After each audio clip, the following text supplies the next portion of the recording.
अब बड़ी खबर के साथ करेंगे। समस्तीपुर से बड़ी खबर आ रही है, जहां वारिसनगर थाना क्षेत्र में गैस सिलेंडर में खाना बनाने के दौरान हुए विस्फोट से पूरा इलाका दहल उठा है। हादसे के बाद पूरे इलाके में अफरा तफरी का माहौल हो गया और सिलेंडर ब्लास्ट की घटना बसंतपुर रमणी पंचायत अंतर्गत भादो घाट वार्ड संख्या 5 की बताई जा रही है। इस हादसे में एक दंपति झुलसकर गंभीर रूप से जख्मी हो गए, जिन्हें इलाज के लिए समस्तीपुर सदर अस्पताल से हायर सेंटर रेफर कर दिया गया है। जख्मी दंपति की पहचान बबलू चौधरी और उनकी पत्नी रूबी देवी के रूप में की गई है। मिली जानकारी के अनुसार रूबी अपने घर में खाना बना रही थी और इसी दौरान गैस सिलेंडर में रिसाव हुआ और अचानक आग फैलने लग गई, जिसके बाद सिलेंडर में एक जोरदार धमाका हुआ। पूरे मकान को जिसने आग की चपेट में ले लिया।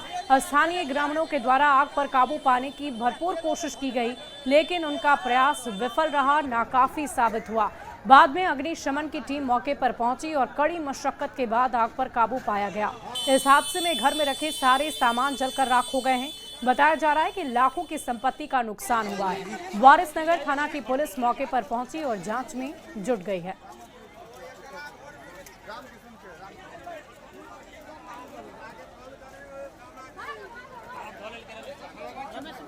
खाना बनाता था, गैस फट गया, पूरे घर जल गया, कुछ नहीं बचा। बेटा पुतौ भी जल गया। और किसी को नहीं, यह दोनों बेटा पुतौ का कुछ नहीं बचा, सारे चीज जल गया। और इसमें सियासी गलियारे से एक बड़ी खबर का रुख कर लेते हैं। जीतन राम मांझी का एक बड़ा बयान सामने आया है। शराबबंदी पर मांझी ने बड़ा बयान दिया। शराब पीने के आरोपियों को माफी मिले, इस वक्त की बड़ी खबर आपको बता रहे हैं। थोड़ा पीने वालों को नहीं पकड़े पुलिस, पकड़े गए लोगों पर से मुकदमा हटाया जाए, ऐसे लोगों को माफ कर देना चाहिए।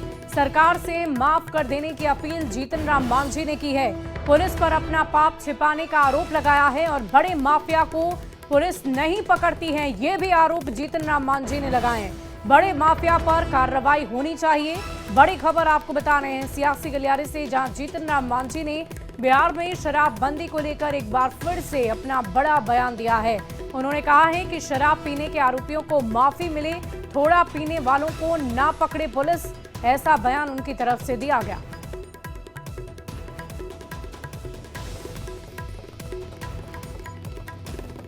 और देखिए, जीतन राम मांझी ने इससे पहले भी शराबबंदी को लेकर मुखर होकर उन्होंने अपनी आवाज बुलंद की थी और एक बार फिर से जीतन राम मांझी ने बिहार में शराबबंदी को लेकर बड़ा बयान दिया है। अगर कोई शराब ले जा रहा हो उसको पकड़ना नहीं है, लेकिन पुलिस तंत्र है उसको पकड़ लेती है। और जो इसमें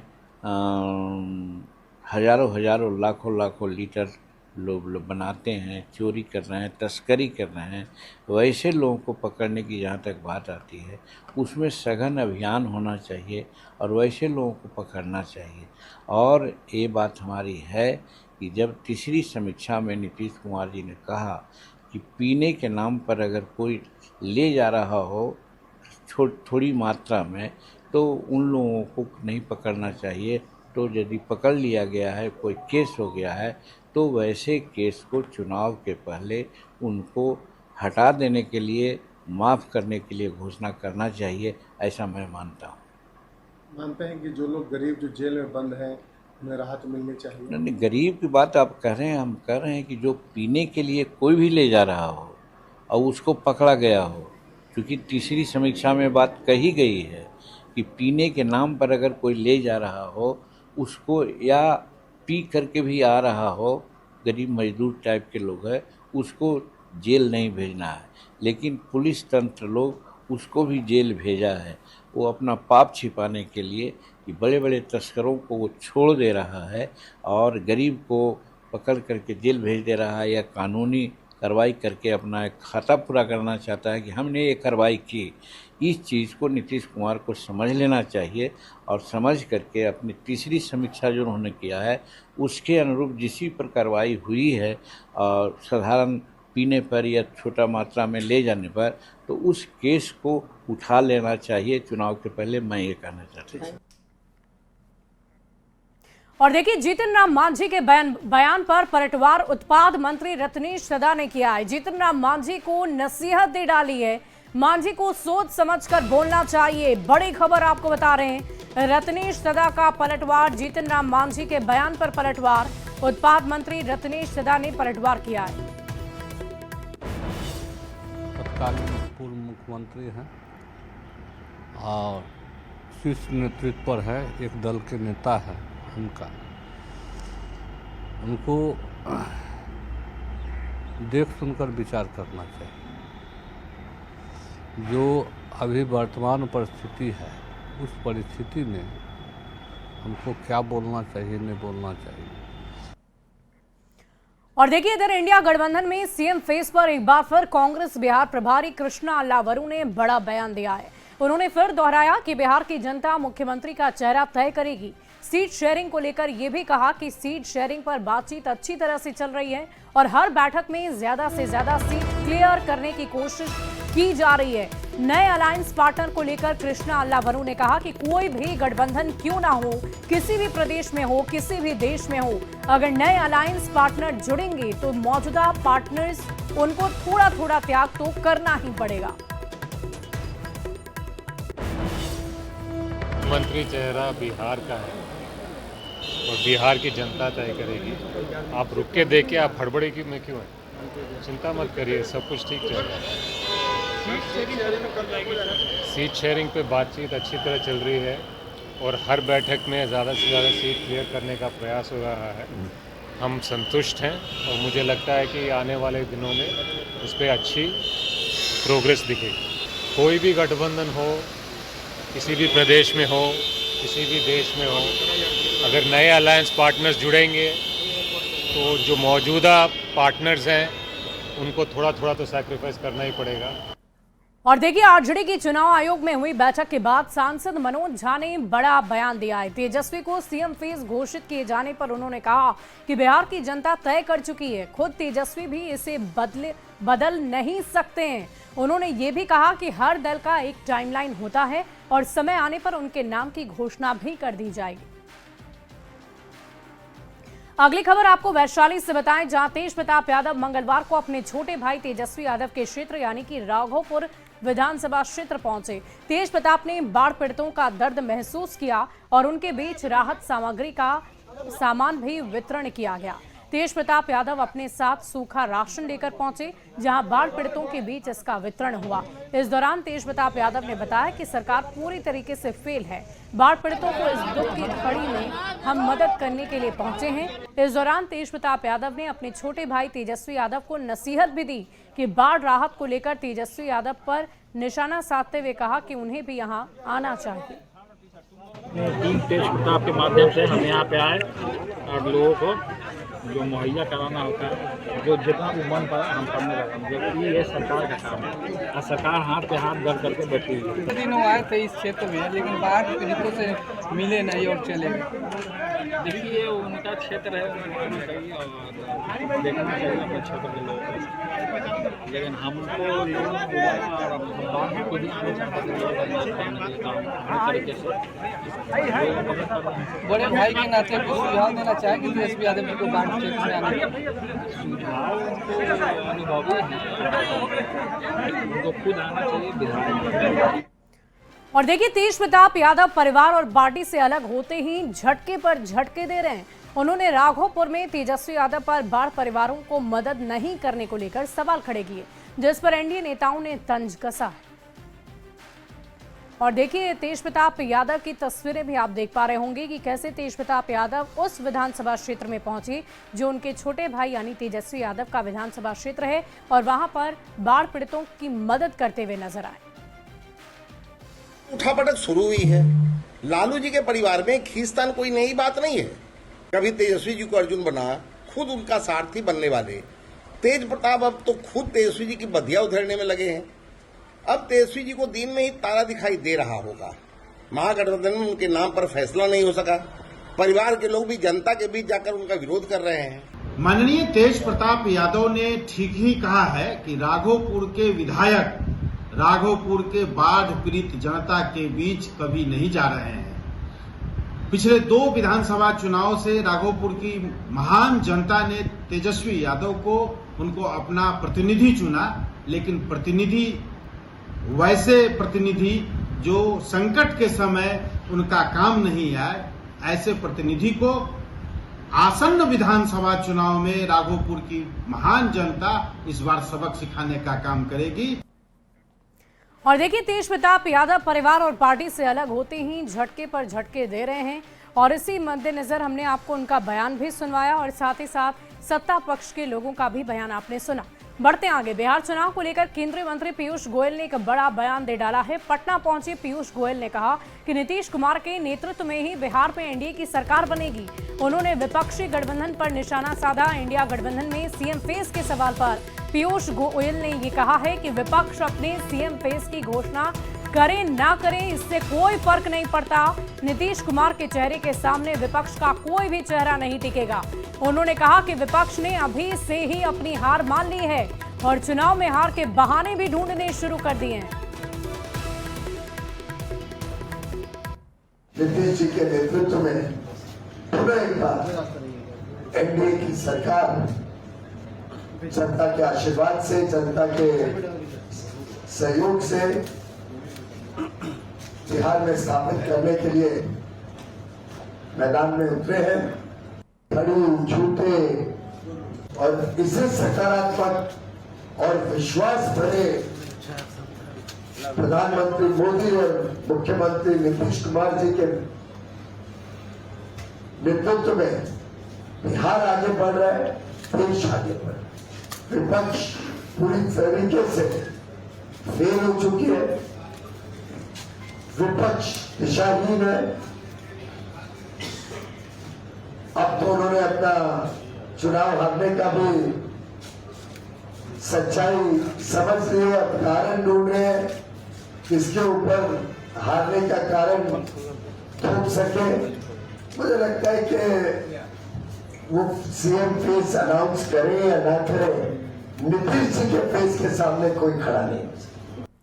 और देखिए, केंद्रीय मंत्री पीयूष गोयल ने कहा है कि बिहार में नीतीश कुमार के सामने विपक्ष का कोई भी चेहरा नहीं चलेगा और इसी पर अब सियासी बयानबाजी काफी तेज हो गई है। जेडीयू जहां पीयूष गोयल के बयान के साथ खड़ा है तो वहीं राष्ट्रीय जनता दल ने पलटवार किया है और ये कहा है कि पीयूष गोयल को बिहार की जमीनी हकीकत के बारे में कोई जानकारी नहीं है। केंद्रीय मंत्री पीयूष गोयल साहब ने बिहार चुनाव के संदर्भ में बिल्कुल सटीक कहा है। आदरणीय मुख्यमंत्री नीतीश कुमार जी के सामने कोई भी गठबंधन, कोई भी नेता नहीं चलेगा।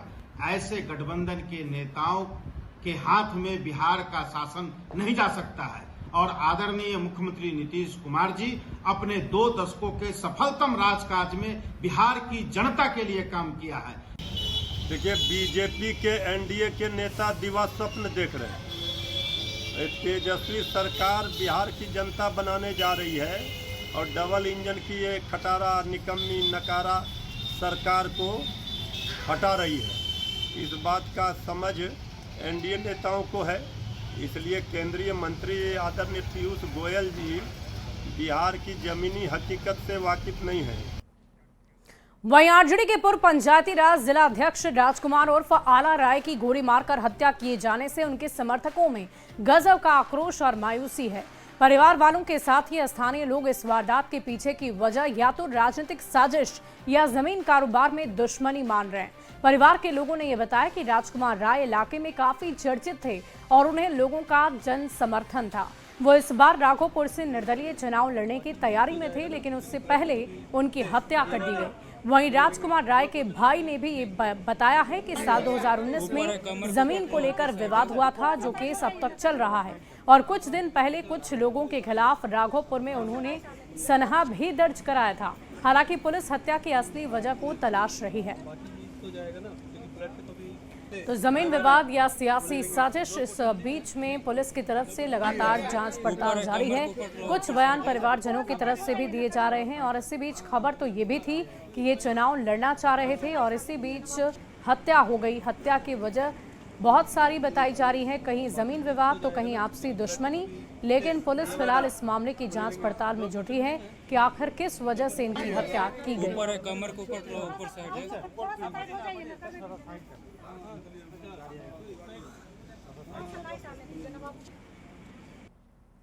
पिछले 20 साल से चुनाव भी लड़ रहे हैं, कभी मुखिया का, कभी जिला परिषद का।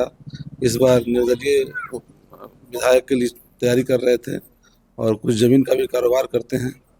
इनका भरण पोषण इसी से होता है और ये दोनों एंगल पे संदेह हमको जाता है। 2019 में घर के पास ही एक जमीन का विवाद हुआ था, जिसमें दोनों पक्ष पे FIR हुआ था, दोनों पक्ष जेल चले गए थे।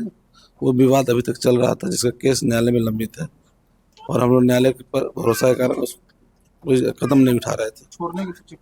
छोड़ने के पीछे वजह सामाजिक कारण था। वो सामाजिक काम लेकर वो राजद कार्यालय में जाते थे, उनका काम नहीं हुआ इसलिए वो छोड़ दिए। समान नहीं। जी इस बार चुनाव लड़ना पक्का था। जी, निर्दलीय से इनका चुनाव लड़ना पक्का था और पूरा जनता का पूरा सहयोग था, सपोर्ट था। जी बिल्कुल, सक्रिय भी थे, पूरा सक्रिय थे पूरा ये समाज में। राघोपुर से पूरा इनको राघोपुर विधानसभा 128 से इनका लड़ना निर्दलीय उम्मीदवार के रूप में तय था।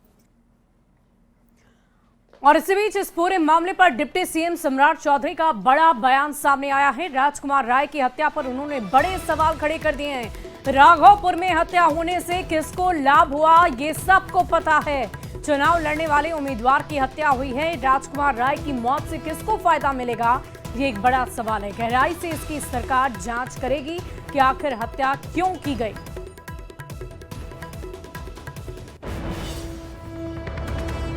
हत्या होने से किसको लाभ हुआ, ये सब जनता जानती। लालू प्रसाद जी का पूरा परिवार यही काम करते रहा।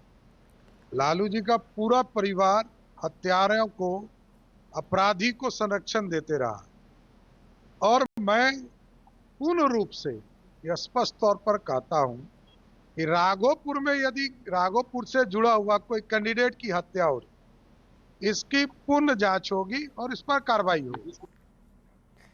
और इसी बीच पटना से एक बड़ी खबर का रुख कर लेते हैं। ग्रामीण कार्य विभाग के भ्रष्ट इंजीनियर विनोद कुमार राय के कई ठिकानों पर छापेमारी से जुड़ी खबर आ रही है। ईओयू की टीम के पहुंचने के बाद विनोद राय की पत्नी समेत परिवार के सभी सदस्य फरार हो गए।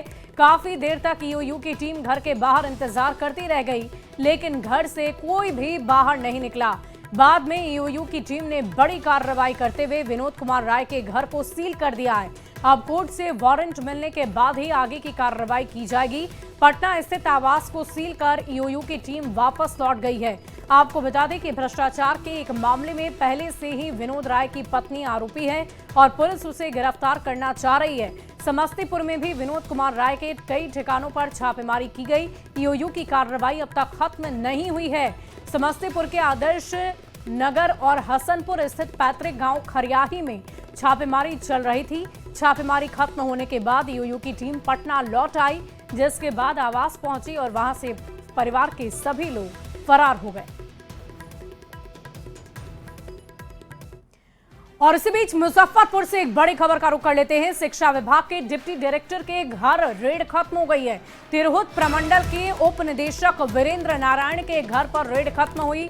मुजफ्फरपुर स्थित कार्यालय और किराए के आवास पर चल रही थी रेड। स्पेशल विजिलेंस यूनिट की रेड में कई अहम साक्ष्य मिले। आय से अधिक संपत्ति के मामले में कई महत्वपूर्ण साक्ष्य मिले। बड़ी खबर आपको बता रहे मुजफ्फरपुर से। और देखिए इस पूरी खबर के अधिक जानकारी के साथ न्यूज 18 संवाददाता पटना से संजय कुमार फोन लाइन पर हैं। संजय, क्या जानकारी है? रेड में क्या कुछ मिला है? रेड खत्म हो गई है? देखिए, इनके यहाँ छापेमारी लगातार जारी है और पटना के अलावा पूर्णिया जो इनका पैतृक आवास है और इसके अलावा मुजफ्फरपुर जहाँ ये पोस्टेड है, वीरेंद्र नारायण डिप्टी डायरेक्टर है एजुकेशन डिपार्टमेंट में, और इनके खिलाफ काफी संपत्ति जो है प्राइमा फेसी फाइंडिंग्स जो उसकी हुई है वो सामने आई है। तो इसको लेकर जो अब तक छापेमारी चल रही है, भारी मात्रा में कैश रिकवर किया गया है, कई दूसरी संपत्तियां अर्जित की गई है और अब संपत्ति जो जब्त की गई है उसका आकलन किया जा रहा है। प्राइमा फेसी जो फाइंडिंग्स रही थी उसके आधार पर ये कार्रवाई चली है। स्पेशल विजिलेंस यूनिट ने अपने थाने में FIR दर्ज किया था। 3,76,00,000 तकरीबन 3.25 लाख रुपए का करोड़ का ये मामला है और छापेमारी खत्म होते ही पूरा आकलन किया जाएगा कि आज से अधिक कितनी संपत्ति का ये मामला बनता है। लेकिन निश्चित तौर पर एक बड़ी कार्रवाई शिक्षा विभाग के एक बड़े चलिए, बहुत बहुत शुक्रिया संजय हमारे साथ जुड़ने के लिए, तमाम जानकारी के लिए। और फिलहाल इस बुलेटिन में अभी के लिए बस इतना ही। आप बने रहे न्यूज 18 बिहार झारखंड के साथ।